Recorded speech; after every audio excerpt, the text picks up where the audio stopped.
Já se sentiu assim, frustrada com a sua vida? Você olha ao redor e parece que tá tudo errado, sabe? Você não tem tempo que gostaria, ou você olha para sua casa e vê sua casa toda bagunçada, tá sempre uma zona, a louça tá sempre suja, as crianças estão sempre demandando a sua atenção. Você olha para o espelho e talvez o seu corpo não seja mais como era anos atrás, e isso te traz uma tristeza, uma frustração. Se você já se sentiu assim, eu quero dizer que você não é a única que passa por isso, né? Hoje em dia, muitas pessoas, né, principalmente mulheres, têm vivido vidas amarguradas muitas vezes e frustradas por conta da falta de contentamento. Hoje eu quero conversar um pouco com vocês sobre essa virtude que está tão em falta nos dias de hoje e que pode ser o remédio para uma vida frustrada, para uma vida amargurada e que pode transformar as nossas vidas e a maneira como nós olhamos para as nossas circunstâncias. Oi, oi, oi!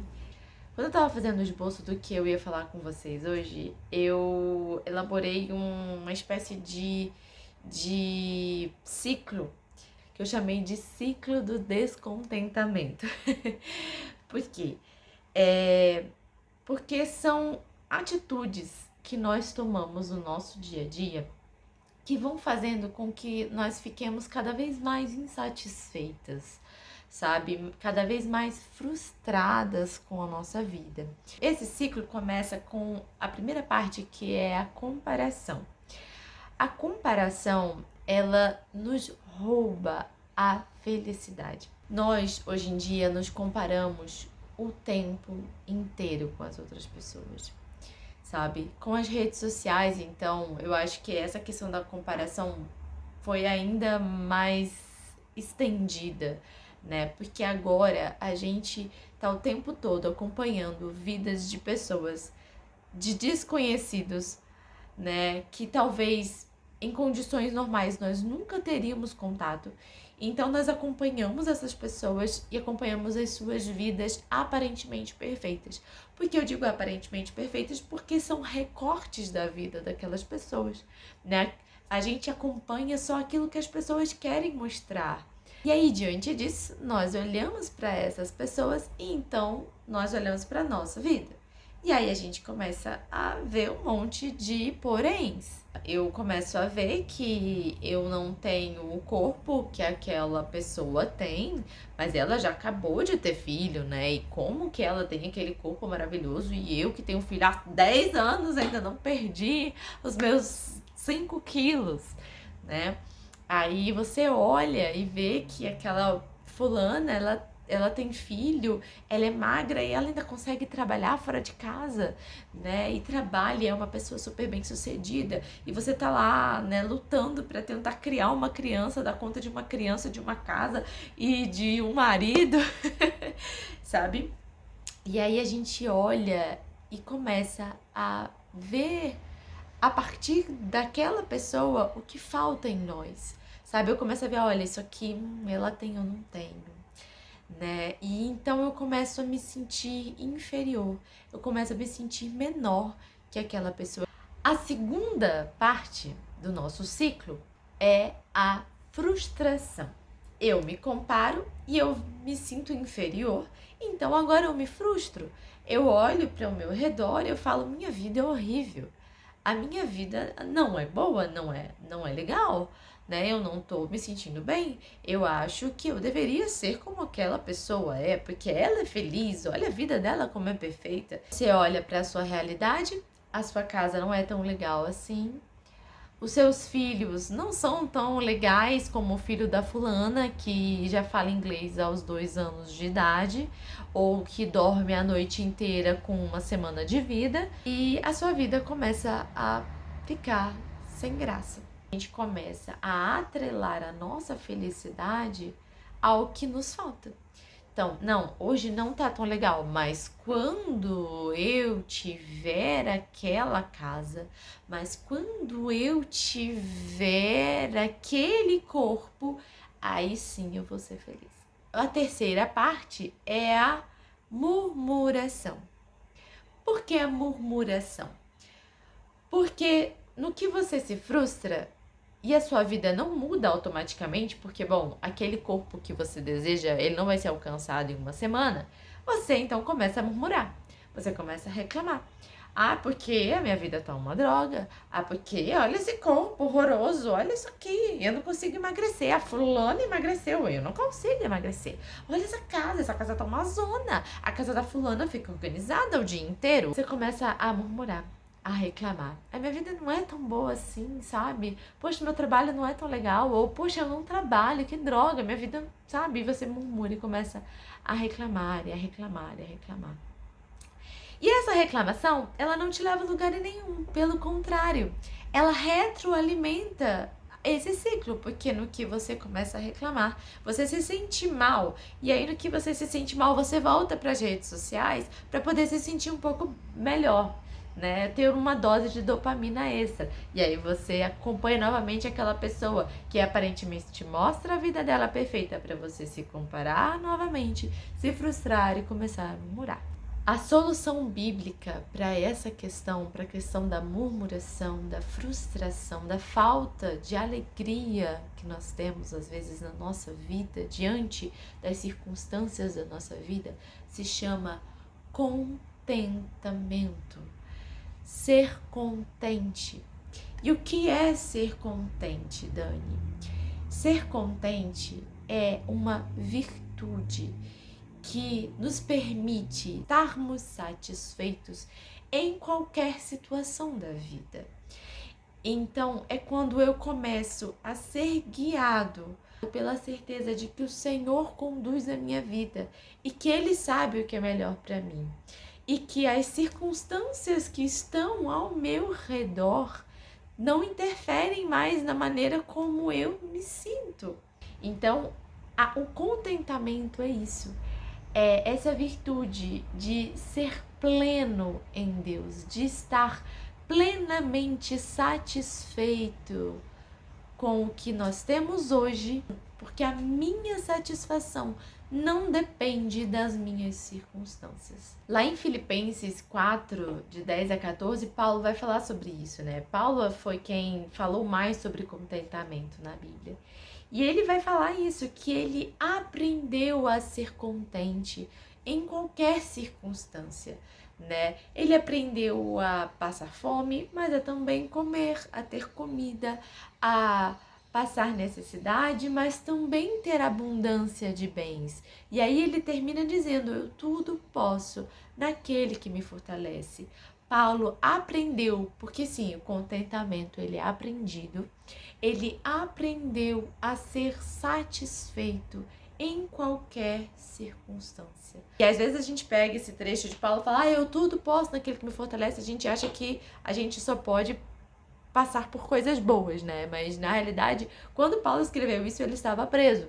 Então ele estava lá na prisão escrevendo: eu tudo posso naquele que me fortalece. Eu posso passar por qualquer circunstância, porque o Senhor me fortalece e nele eu tenho paz. O contentamento não é ser feliz o tempo todo, tá? Ah, então quer dizer que se eu sou crente eu tenho que estar feliz o tempo todo, né? Não, não é isso, né? A tristeza, o sofrimento faz parte da vida cristã, né? Nós sofremos as diversas intempéries da vida, é normal, né? E Deus não nos condena por isso, né? Nós sofremos, nós sentimos dor, Jesus mesmo chorou, né? Só que mesmo diante das dificuldades, né, mesmo diante do sofrimento, nós ainda podemos ter paz. Contentamento também não é ser conformado com a vida, tipo assim, eu tô num trabalho que eu não ganho tão bem, né? Sei lá, eu trabalho muito, não consigo ver a minha família, mas tudo bem, né? Porque o Senhor me manda ser contente. Não, não é isso. Nós podemos ter sonhos, nós podemos fazer planos, né? Mas não devemos, em hipótese nenhuma, colocar a nossa felicidade nisso, entende?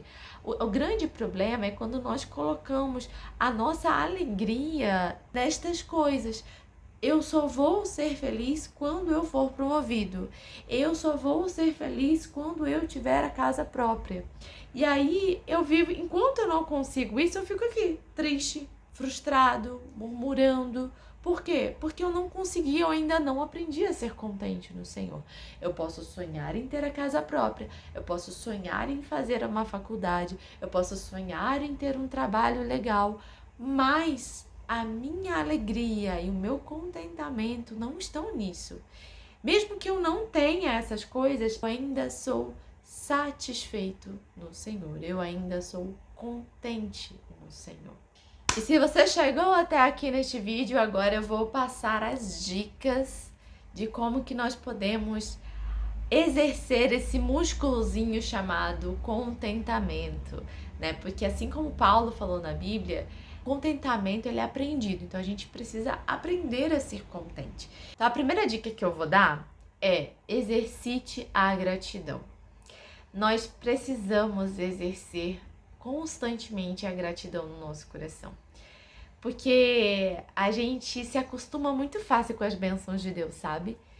A gente se acostuma com o sol que nasce todo dia, a gente se acostuma com o ar que nós respiramos, nós nos acostumamos a ter alimento todo dia na mesa, a ter roupa, a ter uma casa.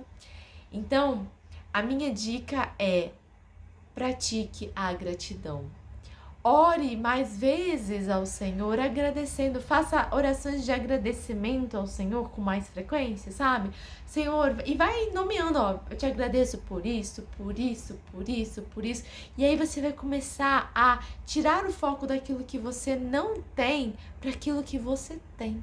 E aí é neste momento que a gente descobre o quanto que a gente tem, quantas coisas a gente tem, o quanto que o Senhor tem nos dado. E uma outra dica muito legal que eu tenho feito recentemente é isso aqui, ó.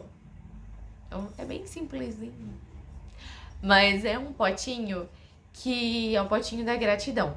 E aí, o que que eu faço? Dentro desse potinho, eu e a minha família, a gente vai colocando ao longo de todo o ano motivos pelos quais nós podemos ser gratos naquele dia. Então, sei lá, pela vida dos meus familiares, ou pelo alimento, não sei, né? Aquilo que você naquele dia se sentiu grato, sabe? Você pensou, poxa, isso aqui me aconteceu, o Senhor me deu isso aqui, nossa, que legal, vou ser grato. Aí você anota no papelzinho e coloca aqui.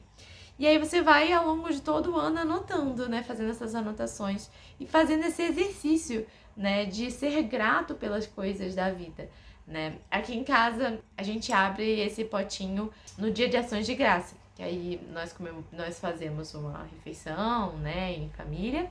Então nós lemos todos esses papeizinhos que foram colocados ao longo de todo o ano. Outra coisa, se as redes sociais é aquilo que te traz mais frustração, que te consome de alguma forma, pare um pouco com as redes sociais, sabe? Faça um detox de rede social, fique um tempo sem entrar, entendeu? Porque elas são feitas para isso, para nos gerar esse sentimento de necessidade, né? De ausência em nós. Então, pare de usar, né? Um pouco, já ajuda bastante. Outra dica que eu posso te dar é, claro, se encha de Jesus. Sempre que teu coração começar a ficar frustrado, você começar a perceber que você está murmurando, que você está reclamando demais, vai aos pés do Senhor, fala: Senhor, me enche do Senhor, me dá a alegria do Senhor, me dá contentamento, sabe? Eu não quero ficar frustrada, eu não quero olhar para as minhas circunstâncias e ficar reclamando de tudo, não. Eu quero ser grata ao Senhor pelo que o Senhor tem me dado, sabe? Se encha do Senhor. E por fim, tenha um olhar focado no céu, sabe? As coisas aqui nessa vida são muito boas e devem ser desfrutadas como tal, né? São dádivas que o Senhor nos dá. Mas elas não são um fim em si mesmas, sabe? E quando nós temos uma perspectiva do céu, um desejo pelo céu, as coisas dessa vida que elas começam a não ocupar tanto o nosso pensamento, sabe? Então, se eu não tenho aquele carro, se eu não tenho aquela casa legal, se eu não tenho, sei lá, as condições que eu gostaria de ter, se eu não tenho a vida que eu gostaria de ter, tudo bem. Eu sei que no céu eu vou ter tudo isso, sabe? O céu vai ser muito melhor do que tudo isso aqui nessa terra.